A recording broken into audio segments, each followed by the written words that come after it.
வணக்கம் நேயர்களே. கண்ணதாசனோட கதையை தொடர்ந்து கேட்கலாம் வாங்க. நம்ம 2வது எழுத்தாளர் மாநாட்டில் ஒரு சம்பவம் நடந்துச்சு அப்படின்னு சொல்லியிருந்தோம்ல. அது என்ன அப்படின்னு பார்த்தீங்கன்னா, மேடையில் உட்காந்துருந்த எழுத்தாளர்கள் எல்லாருமே திடீர்னு வாசலை நோக்கி பார்த்தாங்க. என்னடா இவங்கெல்லாம் எங்கே அங்கே பார்க்குறாங்கன்னு சொல்லிட்டு கண்ணதாசனும் வாசலை நோக்கி பார்த்தாரு. பார்த்தா ஏகப்பட்ட குஷி அவருக்கு. ஏன் அப்படின்னா, அங்கே வர்றது அண்ணாதுரை. அண்ணாதுரை அங்கே வருவார் அப்படின்னு சொல்லிட்டு கண்ணதாசன் எதிர்பார்க்கவே இல்லை. உடனே கத்திட்டாரு, அண்ணா வாழ்க அப்படின்ட்டு அவர் மட்டும் கத்திட்டாரு. தொடர்ந்து அவரை மேடையில் கூட்டு போய் உட்கார வச்சாங்க. கண்ணதாசனுக்கு ஒரே ஏக்கம். அண்ணாதுரை பேசுவாரா, இவங்கெல்லாம் பேச விடுவாங்களா என்னன்னு தெரியலையே அப்படின்னு சொல்லிட்டு ஒரே ஏக்கம். அதனால் என்ன பண்ணார், அண்ணாவை பேச சொல்லுங்க அப்படின்னு சொல்லிட்டு மறுபடியும் கத்தினார். உடனே அந்த மேடையில் இருந்த நாரண துரைக்கண்ணன் பொறுப்பாக பேசுவார் அப்படிங்கிற மாதிரி கையசிச்சிருக்காரு. அதை தொடர்ந்து இந்துஸ்தான் பத்திரிகையோட நாராயண ஐயங்கார் அண்ணாதுரை பேசுவார் அப்படின்னு சொல்லி இன்ட்ரோ கொடுத்தாரு. அவ்வளோதான், கண்ணதாசனுக்கு சந்தோஷம் தாங்கவே முடியலை. காதை சீட்டி வச்சுக்கிட்டாரு, அண்ணா என்ன பேச போகிறாரு அப்படின்னு சொல்லிட்டு.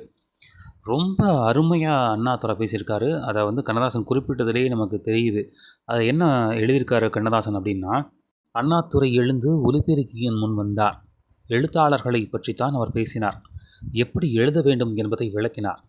தலையிலே மெத்தை உரித்து அதன் மீது குட்டுவது போல சில பத்திரிகை ஆசிரியர்களையும் குட்டினார். புராண இதயத்திற்கும் அறிவுள்ளத்திற்கும் இடையே உள்ள பேதங்களை சுட்டிக்காட்டினார். நாமக்கல் கவிஞர் தலையிலேயே ஒரு தட்டு, டி.எஸ். சொக்கலிங்கத்தின் ஒச்சி குளிரும்படி 2 வார்த்தை, இவை கார்காலத்து மலைச்சரம் போல பேச்சோடு பேச்சாக விழுந்தன. விஞ்ஞானத்தை பற்றி கேட்டால் தமிழனுக்கு தெரியாது, யமனுக்கு வாகனம் என்ன என்றால் எருமைக்கடாய் என்பான் என்று அவர் சொன்ன கருத்து அந்த மாநாட்டில் சொன்னதுதான். மூடத்தனமான பக்தியில் ஆழ்ந்திருந்த எந்த மனிதனும் தன் தவறுக்கு வெட்கி தலைகுனியும்படி அமைந்திருந்த அந்த பேச்சு எழுத்தாளர்களையும் கவர்ந்தது.